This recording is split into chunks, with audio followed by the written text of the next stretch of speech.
expositor, el doctor Enrique Cornejo Ramírez, economista, maestro en administración, doctor en administración, exministro de Transportes y Comunicaciones, exministro de Vivienda, Construcción y Saneamiento, expresidente del Banco de la Nación, consultor internacional, profesor universitario hace 35 años de pre- y posgrado, tiene 26 libros publicados. Le recibimos con un aplauso al doctor Enrique Cornejo.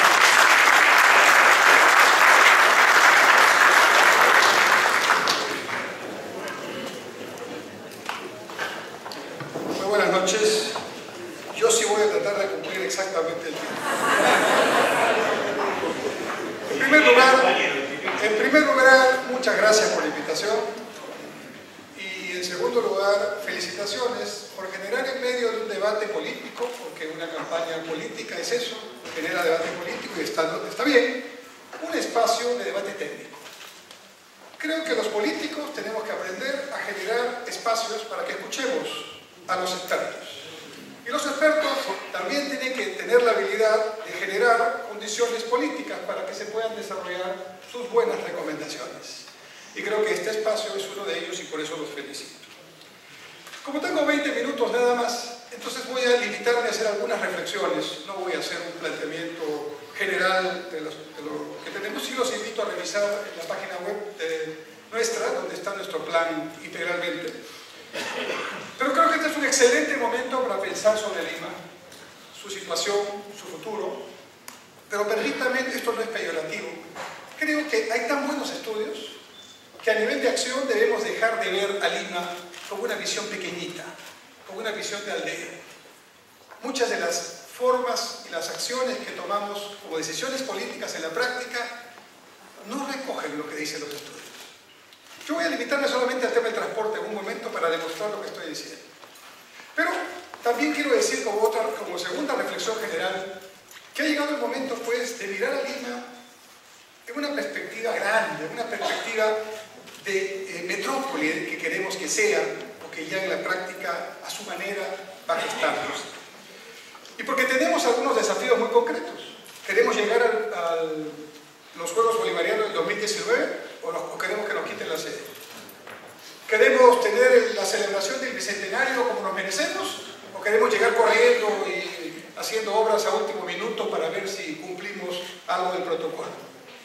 Mi experiencia pública, he tenido 3 oportunidades de estar en experiencia pública, es que en la gestión pública hay que ser transparente, subrayo lo primero, eficiente, por supuesto, y yo le agrego rápido. Cada día y cada mes y cada año que pasa sin tomar decisiones sobre lo mucho que sabemos que hay que hacer, nos cuesta más. Y lo peor, lleva a varias generaciones a no disfrutar de los resultados de lo que pensamos hacer.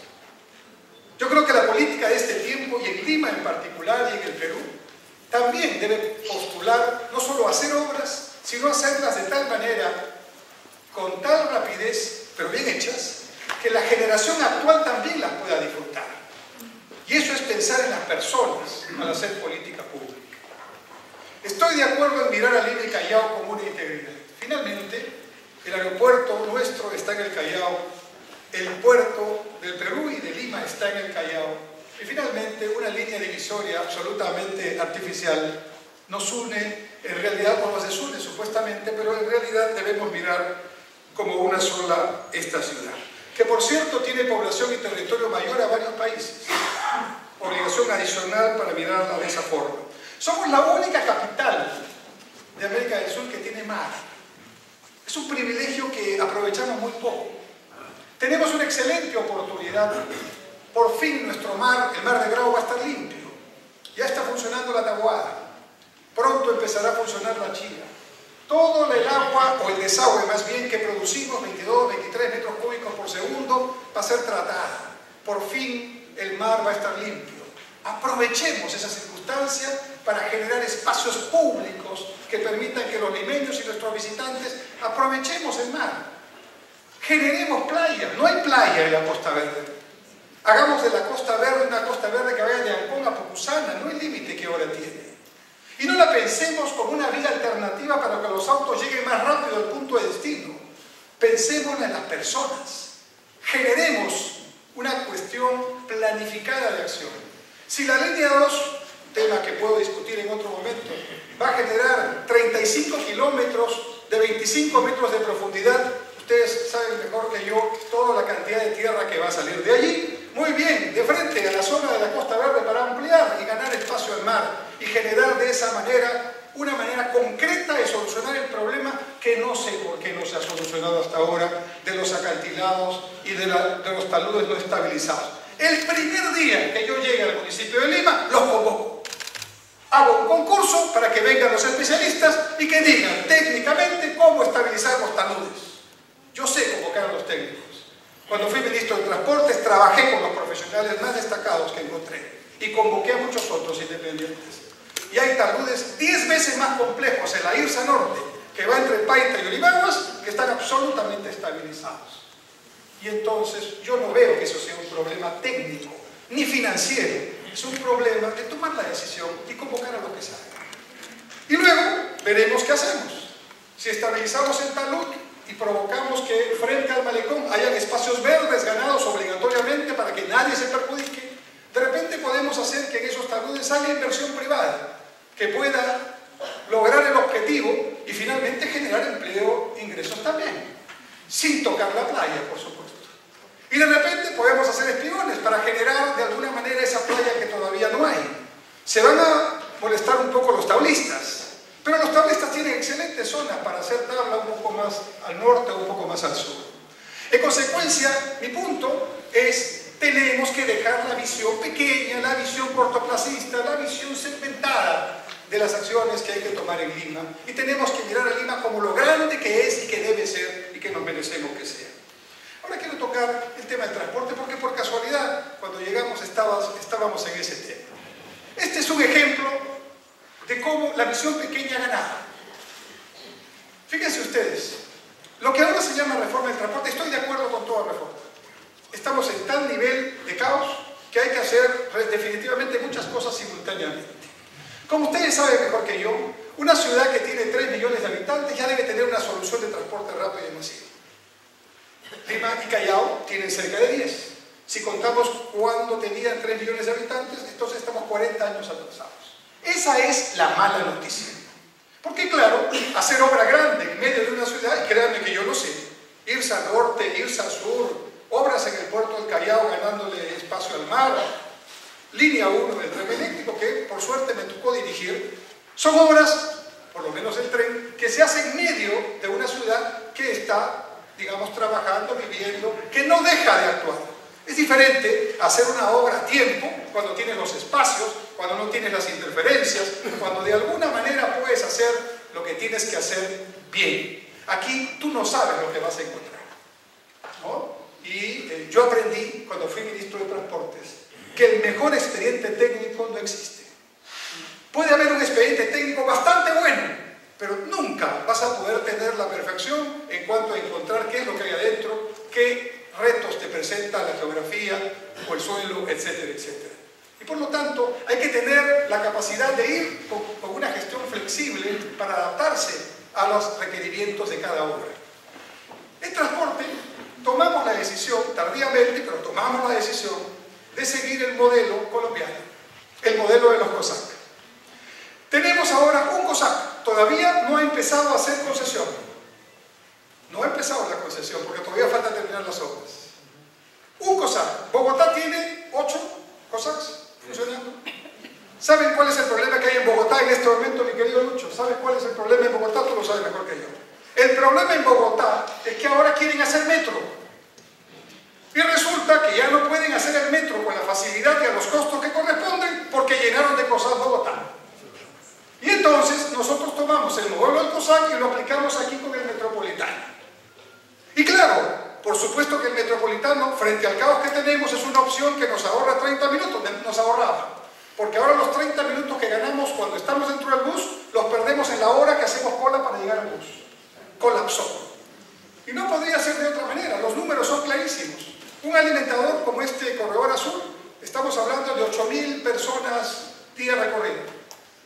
Un segregado, como es el metropolitano, podemos estar hablando de 18.000, 19.000 horas día recorrido. Y un hablando de 60.000, 70.000, 80.000 recorridos. Por lo tanto, los números son clarísimos.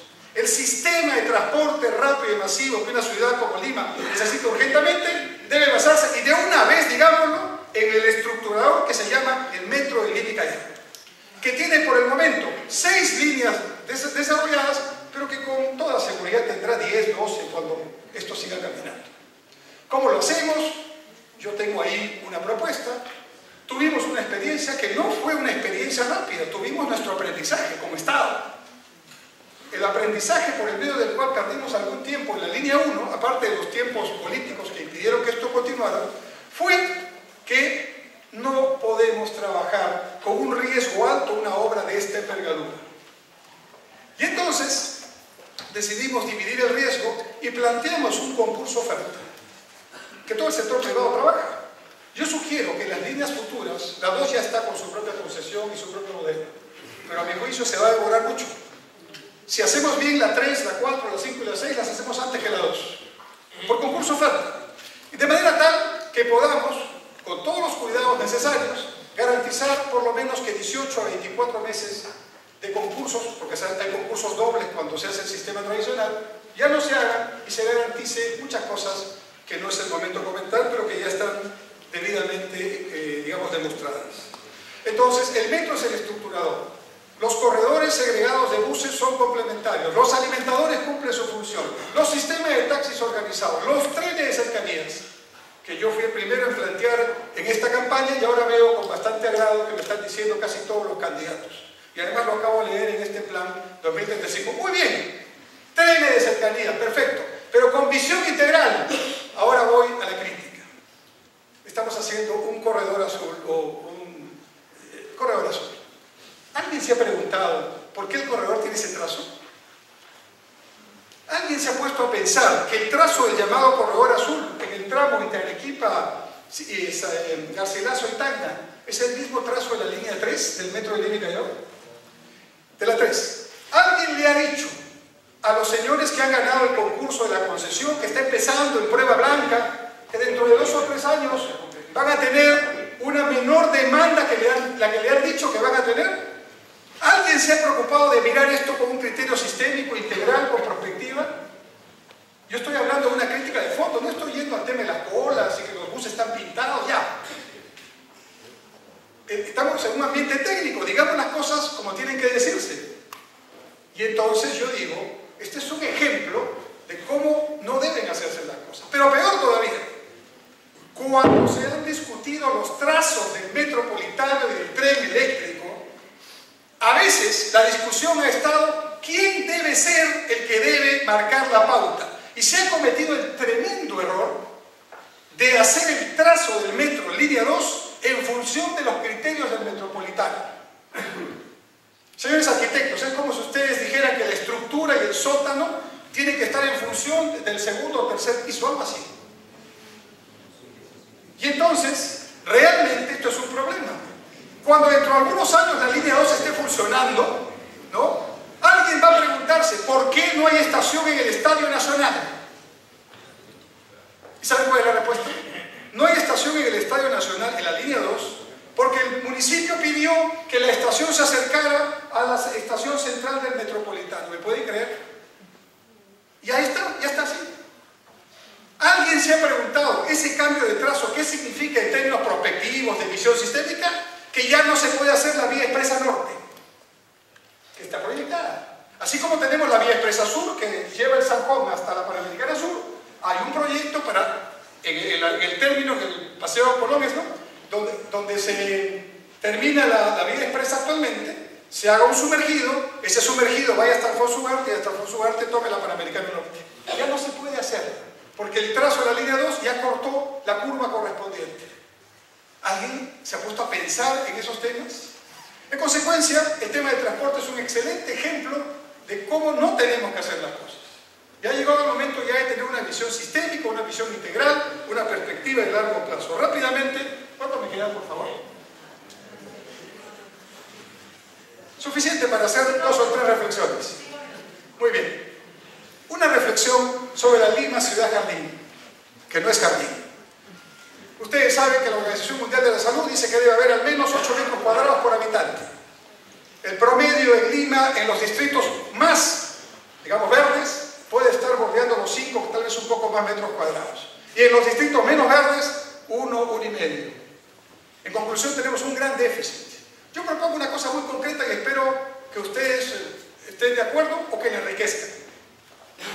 Hay 19 petales chiquititas en Lima. 19 plantas de tratamiento de agua residual pequeñitas. Entre todas hacen casi 2 metros cúbicos por segundo, que es suficiente para regar todo Lima, parques y jardines. Yo propongo que el municipio de Lima haga un acuerdo con Sedapal, de manera tal, por APP, ya vemos cómo lo hacemos, pero no debe ser una inversión muy grande. Generamos una red de distribución para que esas petales que ya producen agua tratada, o desagüe tratado, o canal de regadío tratado, puedan distribuirse a todo Lima y generar una red propia de agua tratada para regar parques y jardines. Y no lo que ahora ocurre, que tenemos algunos parques regados con agua potable, ¿no es cierto? Pero además, si saquen nomás el costo de lo que significa ahorrar combustible de estos camiones que hoy llevan esa agua, cualquiera que sea, al respectivo parque. Una cosa muy concreta que se puede hacer rápidamente, que no cuesta mucho y que yo garantizo que si soy alcalde la hago inmediatamente.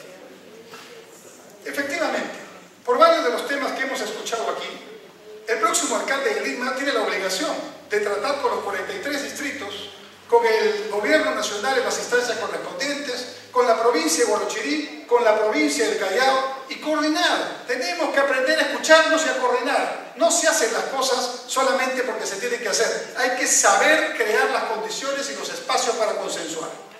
Y eso es lo que yo pretendo hacer en muchos de los temas. Y otro de los temas importantes, evidentemente, tiene que ver con el agua. Tenemos 1 millón de personas en Lima que no tienen agua potable. El tema de cobertura no está terminado. Pero además, en el colmo, tenemos una planta de agua potable en Huachipa que acompaña a la Tarjea, pero que no es utilizada en este momento porque falta el ramal norte para poder lograr que esto pueda funcionar. Además de la pérdida de 40% del agua potable que nos ha costado tanto traer de la otra cuenca, ¿verdad?, en el camino antes de que llegue a la casa. Y por último, la cultura del reuso. Ya que tenemos Taboada y tenemos La Chira, empecemos a discutir, y ustedes, los técnicos y de todas las especialidades, empecemos a generar debates para ver cómo aceptamos usar agua reusada como en otros países y otras capitales. Quisieran tener muchas ciudades 1 o 2 metros cúbicos de los 20 y tantos que vamos a tener muy pronto tratados y enviados a mar. Ahí podemos lograr muchas cosas, desde agua para agricultura, desde agua para centros industriales y, ¿por qué no?, para uso personal. El otro tema importante es esta relación que escuché entre el Callao y Lima, pero también tiene que ver con el tráfico. ¿Todavía me queda cuánto? 2 minutos, lo hago, ¿no? Quiero generar antepuertos en las salidas de Lima y fundamentalmente en el área que viene desde la carretera central, para que los camioneros no se enojen y lleven igual sus containers a donde tienen que llevarlos, pero que no me lo lleven al puerto del Callao, ¿no? En el antepuerto me dejan el container, el ferrocarril central, con una pequeña adenda lo podemos hacer, llega hasta los 2 muelles o los 2 terminales, el norte y el sur del Callao, y se acaba el problema de los camiones que nos invaden Lima y Callao con la carga necesaria para el puerto. Cabotaje, estoy de acuerdo, pero hay que cambiar la ley. Esa ley se hizo en teoría y hasta ahora no ha salido una sola empresa que aproveche la ley de promoción del cabotaje. Cabotaje es fundamental para poner el Callao en condición de hub regional. Y por supuesto, terminales terrestres, ¿no? Y una cosa muy importante, pesos y medidas. Hacemos pistas y veredas, sí, claro, sobre todo pistas, y se nos valora. ¿Cómo no se nos van a valorar si los camiones vienen con sobrepeso? Y las balanzas no funcionan, y las medidas tampoco, y cuando el nivel es muy alto nos bajan el puente, como ha ocurrido ya en el sur. Termino con la siguiente reflexión. El próximo alcalde de Lima va a tener que liderar la construcción simultánea de 8 megaobras en la ciudad. 8. Una no le pertenece, la línea 2 del tren eléctrico. Y por cierto, no es una espina, ¿no? Es una situación que hubo que realizar porque de otra forma no hubiera tren. Así fue la cosa. En teoría, obviamente,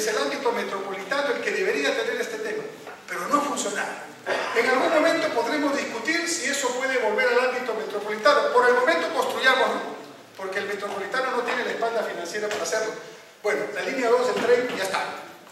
Muy bien. Ahora las que dependen del municipio. Vía Expresa Sur, Vía Expresa Javier Bravo, Rutas de Lima con sus 3 accesos, Vía Parque Rima con toda su infraestructura, Túnel de la Molina, prolongación o ampliación de la Costa Verde. Ahí nomás, imagínense todo simultáneamente. Si solamente con el puente de los Alisos al norte, con el puente nuevo trabajándose en Vía Parque Rima y con la Costa Verde ya es un colapso. Imagínense con estas 8 obras que van a coincidir aproximadamente en el 2015, en algunos sitios y lugares. El próximo alcalde de Lima y todos tendremos que saber trabajar simultáneamente estas obras, hacerlo con eficiencia, con rapidez. Mientras tanto tendremos que recurrir a algunas medidas de emergencia. Corredores camioneros con horarios, tendremos que pensar de repente en un pico placa, porque si no, no lo hacemos, y tenemos que ver otras alternativas. Como mi tiempo ya se venció, quiero decirles que les agradezco de verdad, porque aquí me he sentido más que un candidato a la alcaldía, un profesor universitario con ganas de seguir aportando a todo lo que necesita nuestra capital. Muchas gracias.